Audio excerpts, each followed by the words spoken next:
Hello, this is Stu Sensei, here to hit you up with today's phrase, which is literally.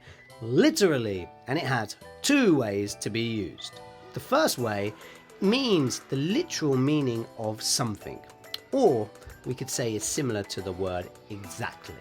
So, for example, say that you are talking with your friend and they ask you to do something like, oh, we should run across the road. But they mean like in a couple of minutes when there's no cars. You could say to them, you want me to literally run across the road now? That would be using it as a literal sense of what they're saying, exactly what they're saying. So that's one way of using it. A second way of using it is for emphasis, like a few others in previous videos.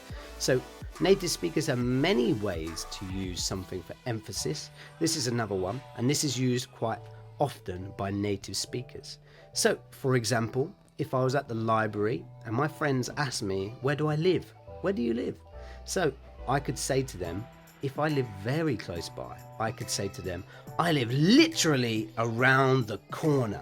So meaning I live very, very close by. That's two ways to use this great phrase. Thank you very much for watching, and I look forward to seeing you next time. Ciao!